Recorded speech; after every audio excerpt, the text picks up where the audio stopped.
আপনি সেই forward man না? যাক, আপনাকে পায়ে ভালোই হইলো। আপনার জন্য একটা জরুরি খবর আছে। আমার জন্য খবর কিসের? খবরটা ডাইরেক্ট আপনার না, যে আপনার কাছে চিঠি লেখে সেই গুলাম চোরের। তার খবর আপনি আমার দিয়ে পাইছেন কি জন্য? আচ্ছা, আমি তো আপনার সেদিন কলাম আমি কাউকে কোনো চিঠি দেই নাই, সে কথা আপনার বিশ্বাস হয় না? বুঝি দেখেন, এতটুকু বোঝার মতো বয়স কিন্তু আমার হয়েছে। আপনি যতই চালাকি করেন তাতে কোনো লাভ নাই। আপনি গুলামের কাছে যত খুশি চিঠি লেখেন, তাতে আমার রাগও নাই, হিংসাও নাই, দুঃখও নাই। তাই গুলামের সাথে আমার একটা ঝামেলা আছে, সেটা অন্য কারণে। তাই আমি চাই না ডাক্তার হিসেবে কারো এত বড় একটা সর্বনাশ হয়ে যাক। খবরটা সেই জন্য আপনার মাধ্যমে দিবে চাইছিলাম। এখন শোনা না শোনা আপনার ব্যাপার, গেলেম। কি সর্বনাশ সবিতার কয়েকজন? এই তো রোগ ক্লিয়ার হয়ে গেল। তালি পরে এতক্ষণ পলান টুকটুক খেলতেছিলেন কিসের জন্য কন্ত? শোনেন, ডাক্তারের কাছে কোনোদিন কোনো রোগ চাপিয়ে রাখবেন নাই, লুকাবেন নাই। সেটা যে রোগী হোক, প্রেম রোগ হলি পরে, বুঝছেন? এখন কি আপনি কথাটা কবেন? কথা তখন দিছি, তখন তো কবই। আর এই কথা কওয়ার জন্য আমি এত দূর সাইকেল মারি আইছি, বুঝছেন? একটু ফাঁকে আসেন, গোপনে কই। গোপনে আসেন, আসেন। আপনি দেখতে ফাইন, সেই জন্য গোপন কথাগুলো আমি করছি। ওই যে আমাদের সারিসুরি গ্রামের শিপালি আছে না, তার সাথে যে মন্নানের বিয়ের কথা হচ্ছে, আপনার গুলাম চোর সেই মন্নানের পক্ষ নিছে। এই কথা শোনার পর শিপালির যে খালাতো ভাই আছে রঞ্জু, ড্যাঞ্জারা চাওয়াল, খেপে গেছে, চেতে গেছে। শিপালিক সে মেলা দিন ধরে হাবুডুবু খাচ্ছে প্রেমে, মরার মতো অবস্থা, বুঝছেন? দরগায় মানত করেছিল রঞ্জু, কোনো কাম হয় না দেখে এখন সে কিন্তু ডাইরেক্ট অ্যাকশনে যাওয়ার চেষ্টা করতেছে। যে কোনো মুহূর্তে চেতে ফায়ার হয়ে যে কোনো অঘটন ঘটা দিতে পারে। আপনি সেই জন্য কথাগুলো গুলামে কয়ে দিবেন, চিঠির ভিতর লিখে দিবেন, দরকার হলে আমি আবার পড়ে দেবো। বিরাট সর্বনাশ হয়ে যাবে পারে, বুঝছেন?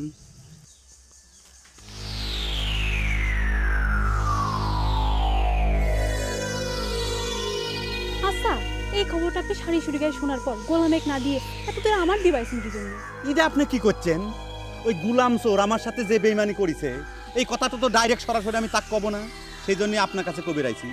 অবশ্য আপনি এটাও ভাবেন না যে আপনার কাছে এই কথা করার জন্য আমি বিষে খালি সাইকেল ঠেঙাইছি, তা কিন্তু না। আর একটা উদ্দেশ্য আছে, আমি এই কথাটা মান্নানের কানের ভিতর ঢুকিয়ে দিয়ে যাব, বুঝছেন? শেফালির খালাতো ভাইকে মানান ভাই কোন করবা চাইছে নাকি? কি করছেন চাইছে মানে? মার্ডার লিস্টের 1 নম্বরে তার নাম, মন্নানের নাম। রঞ্জু তাক পালি পরে মাই দিয়ে ফাটা ফালা দিবে না। আমি গেলাম। শোনেন, গুলামে কিন্তু কথাটা কবেন।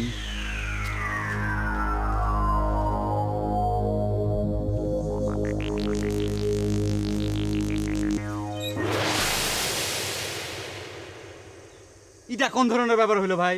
আপনি আচমকা আমার সাইকেলের সামনে এসে খাড়াইলেন। আমি যদি পাকা ড্রাইভার না হইতাম তাহলে তো একটা অ্যাক্সিডেন্ট হয়ে যেত।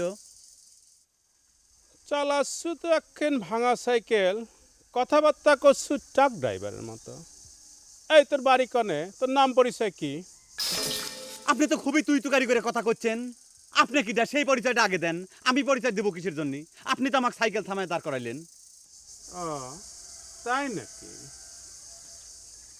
তো আমার পরিচয় আমি একটু পরে দিচ্ছি। আগে তুই ক যে এতক্ষণ খাড়া খাড়া কস্তুরীর সাথে কথা কলু, কি কথা কলু ক? কস্তুরি? হ্যাঁ, তার মানে মন্ডল সাহেবের মেয়ের নাম কস্তুরি? দেখতে ফাইন না? মানে আমি একজন ডাক্তার, জাপান ডাক্তার আমার নাম। তার রুগীর সাথে তো অসুখ বিসুখ নিয়ে কথাবার্তা ডাক্তারের হবেরই পারে, তাই না? আমার পরিচয় তো পাইলেন আমি ডাক্তার। কারণ আপনি কিটা সিরা কন, পরিচয়টা দেন, আমি চলে যাই। আমার পরিচয় মনে কর যে আমি তোর বাপ। মনে করে তার বাপ হওয়া চলে না। আর তাছাড়া আপনার যে বয়স, আপনি যদি আমার বাপের পরিচয় না দিয়ে কইতেন নিজে যে শালা সন্ধি, তাও নয় মানি নেওয়া যাইতো, বুঝছেন? এই শালা, তুই আমাকে শালা করে ফেলালু। দাঁড়া, আগে তোর দাঁত আমি ভাঙিয়ে নেই। খবরদার, পুরা কাটা চাকু। আমি এবার কিন্তু রেডি হয়েই আইছি। বেশি বাড়াবাড়ি করলি পরে ধৈর্য এই পুরা ফাইরিয়ে দিয়ে তুই চলে যাবো। ফাইজলিমি পাইছাল, তাই না? এই যে ডাক্তারের সাথে ফাইজলিমি করো, ডাক্তারের গায়ে হাত দাও, একদম ধৈর্য কুচি কুচি করে কাটিয়ে ফেলা দেবো।